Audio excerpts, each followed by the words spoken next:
So I went back to the same store I got my last roll of MIG wire from. I got the same brand, the same size, everything. Come home, put it in the welder, left the settings alone, and it wouldn't weld for crap. It was very inconsistent wire feed, and it just screwed up all my welds. I'd be welding along just fine, and it would just slow up all of a sudden, or start like getting real jerky, not steady at all. So I ended up having to grind out 90% of what I welded and redo it. So I didn't do a lot of videoing because I was trying to figure out what was going on. But I did take a minute to, get some pictures and what have you. But it was aggravating. I finally got it fixed. I figured out what the problem was, and I got it handled. And now it's working just fine. I was able to weld like I normally do, which isn't saying much because I'm not a welder. I just kind of figure it out as we go. But I got it all welded in here, and it's all done. So now we're getting ready to get some primer on so we can get some paint laid on. Okay, while he's working on the welding and stuff, instead of me just standing around, I'm gonna take this battery out, and the battery box is in bad shape, so we're gonna take that off, and I'm gonna take the step off. I'm not sure if I can get the battery box out. I'll have to see how it's hooked in there, but I'll try and figure it out. There you go. She's coming. Is it out yet? No. Almost. Yeah, that's good.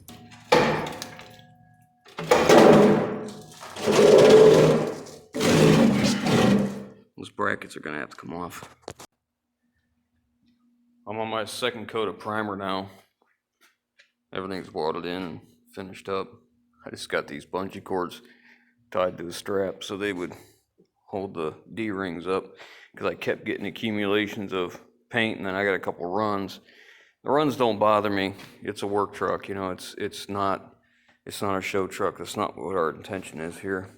I added this piece of 3/8 plate steel. It's 3/8 by 6. I put that on the end of it because it just felt wrong to have all this mass out here and nothing out there to support it, and letting it leverage on the frame here. So I don't know, may not be necessary, but I just felt like it's a good idea.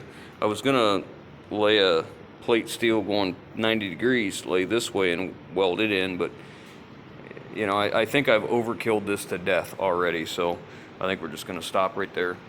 So we're gonna let this dry and go get some paint while it's drying, and we'll get a couple coats of paint on it. While that's going on, my wife has been working on taking the battery box off here, and now I need to burn off the huck bolts for the brackets. There's 2 there and 2 over there. I'm gonna have to burn them off, get these brackets out of the way. They gotta come off because we're moving the battery box. We got some changes happening on this side and the other side. So I'm gonna burn them off, and then we're gonna get on that side and start draining the fuel tank. All right, the brackets are off. I'm not sure about the air tank. It may have to move as well. I just don't know yet.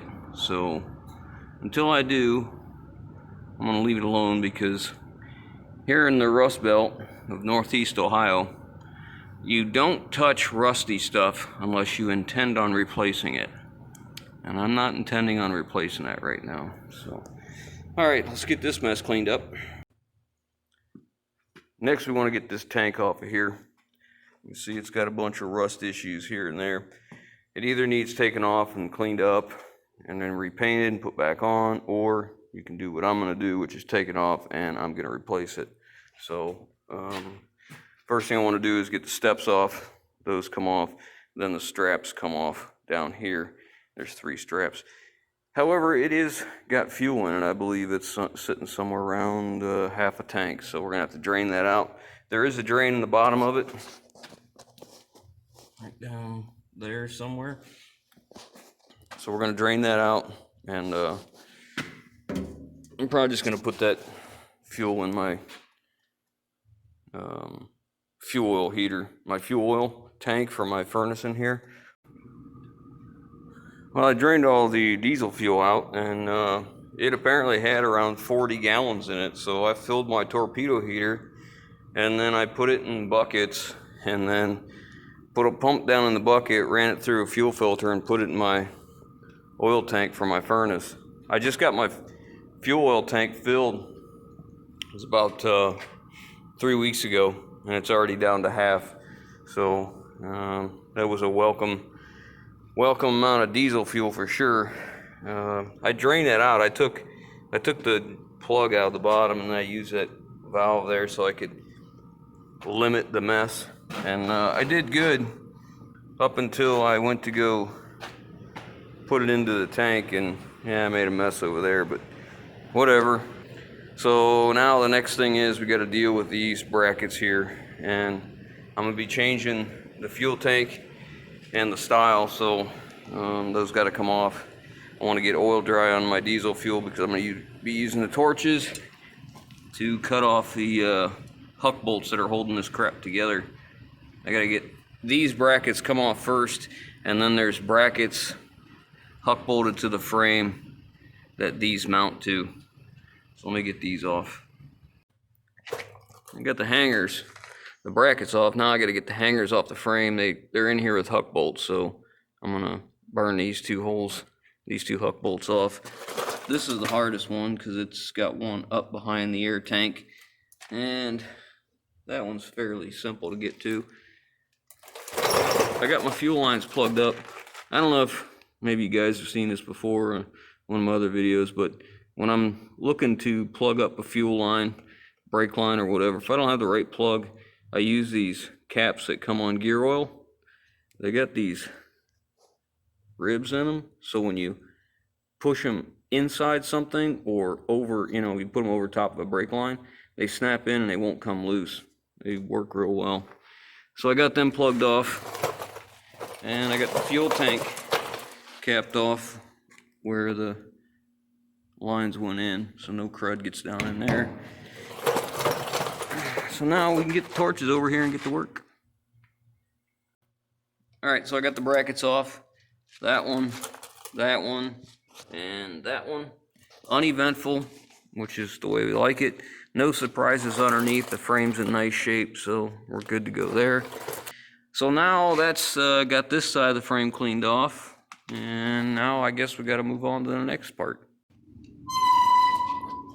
So he's just taking this fuel tank out that he just took off the truck. And we're gonna take this back to the scrap. Got my last coat of paint on. I have a lot of primer and a lot of paint on this metal. And again, I'm not building a show truck, I'm building a work truck, but I want that work truck to stay as nice as it can for as long as it can. I got some runs in the primer. I don't know if you can you see those? Might be able to see there. Anyways, they are what they are. I was having trouble with the D-rings. They kept falling down, and the paint that was on the D-ring would then get on here and it'd start to run. I probably could have sanded it out, but it's a work truck. I'm just not that concerned about it. I'd like it nice, but not enough that I'm willing to, sand it all out. So then I came up with this ridiculous contraption to hold the D-rings out so I could paint them. But I got lots of paint on here. There's been some guys left comments telling me that, I need to cut this in a C and slide it inside the frame. If that's how you want to build your hitch, by all means, that's what you should do, but I don't need to on this truck. It is my belief and my thinking that this hitch is so overbuilt for the capacity of this truck that I'm never going to have any troubles. You can't imagine how much extra strength is just right here on each side of the frame like that, and then down here as well on each point. You just can't imagine how much strength that adds, and how much just this flat plate that I added right here, what that adds. I'm very comfortable with this. I think those who build their hitch a different way, that's fantastic for you. And if that works for you, then that's what you should do. But the way I see it is, I'm only as good as my weakest link. You know, I'm welded all the way down here and on underneath in this way here, and then I'm welded back underneath the inside the frame the same way. If this comes loose, I have bigger problems than my welds. That's for sure. Something has really, really gone wrong. And just keep in mind, this right here is more than adequate. I will run out of motor before I run out of capacity. I could probably hook a whole lot more to this that this truck won't even move. So here, we're going to change the video series here to Overkill, because that's the name of the truck now. I've decided is we're going to call it Overkill, because the next step is really going to be kind of extremely overkill. But I don't need anything bigger than this, because anything that's going to be heavier than this capacity, I'm either going to put on a kingpin or a fifth wheel. And I have other trucks. I just want this one to be able to hook to any trailer that I buy, whether it's an air brake trailer or electric trailer brakes, you know, whatever the case. Pintle hook, 2-inch 5/16, gooseneck. Yeah, gooseneck. That's coming next. We'll be putting a gooseneck on this thing as well. There was a couple guys that said, you know, it's missing a gooseneck, and we just ain't got there yet. It's coming. Just so we're all on the same page, this project has so much farther to go. We're not even halfway there. I mean, we're still basically finishing up the back end of this truck. We haven't even barely began in the front. We have so much more to do. This is going to be such a big project. So we're going to let this cure. Let it dry and get all cured up before I start, you know, running stuff and mounting and scratching it all up and that kind of crap. So that's what we're after now, or that's what we're after next, I guess I should say. It turned out well. I'm very content with it. I'm up underneath this truck. This is a different truck, and I'm pilfering parts off. I got, you know, these 3 bolts out. I got this one left, and I got the 4 in the back already done. And I was just, you know, noticing that these wires are hanging down here, and they've been rubbing on the leaf spring hanger right here. They were chasing an electrical problem on this truck, and so many times we see this where a company gives up on a truck because, you know, electrical troubles are some of the most expensive things to diagnose, that and drivability, you know, and after treatment, of course. But a lot of times you just run into this where a guy's been in here before you and he cuts the zip ties, right, and doesn't put the stuff back up. Next thing you know, he creates another problem. You know, it's unfortunate. It's very unfortunate, but it is what it is. All right, let's get our bolt out.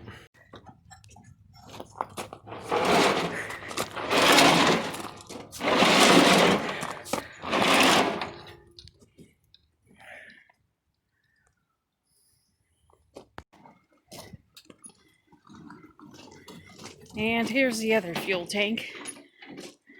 It was a little too hard for me to carry that far, so.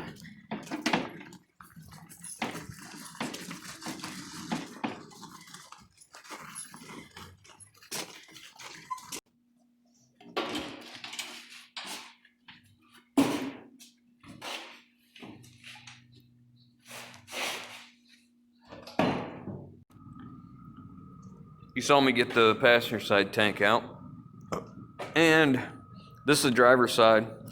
And the good thing about the driver's side is it has about 1/3 of a tank of diesel fuel in it.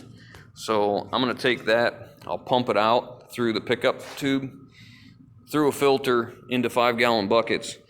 And it's really cold right now in Ohio, so I'll pump it in these buckets, put lids on them, put them outside overnight. The water will fall to the bottom of the bucket and it'll freeze. So when it freezes, then I'll take the lid off, pour the good diesel fuel off, pour it out, and throw the ice water away. You know, do away with it. So these are 120-gallon tanks. They're 72 inches long. They're 27 inches in diameter, and from the frame out to here is 34 inches. So 34, that's 68, plus the frame's 34. You know, do the math, we're pretty wide. Now these are quite a bit longer than the tank I just took off, of course, and I understand that, but I chose these tanks because there's no damage, there's no dents, there's no gouges. If a guy wanted to, he could cut that tank off, cut the end off, move it forward and weld it back up, and you know, you could have the right size tank if you want. But seeing how I've decided to name this project Overkill, we're just going to leave them the way they are. So we'll have capacity of, you know, 220-gallon tanks on the truck. So it presents some of its own problems or hurdles to overcome. The Freightliner body was above the frame rail, and as you can see here, our rocker on ours is probably 3-4 inches below the top of the frame. So our mounts are not going to go in there real easy, and that air tank might be in the way. I may have to take it off. When I put these tanks on the Freightliner, there was 2 holes near the top, 2 holes near the bottom, which is ideally what I want. But I'm going to have to move it down. So when I move it down, I may have to make a bracket to hang it off of here. When I do, I'm going to want to go from, at the bottom of these tanks, I'm going to go from one to the other so that as they're both pushing down, you know, the bar going across each mount, because that's normally how you see them. There'll be one from there going across and one from there going across. And I can do that, and that'll help with a lot of this twist motion on the frame with the tanks on there. And then we'll see where they end up, is if I need to run a cross member in that area. I'd be okay with that. That wouldn't break my heart. Now, the obvious problem that everyone's probably thinking of already is they're going to stick out way past, and I have a solution for that. It's not a big deal. We'll get that figured out. So this is getting pretty long as it is. The hitch is all done, waiting on it to cure. So in the meantime, I'm going to start working on mounting these, but I'm going to leave you with that. So if you guys like what we're doing, give us a thumbs up. If you haven't already, hit the subscribe button, leave your comments down below, guys, and we'll catch you on the next one.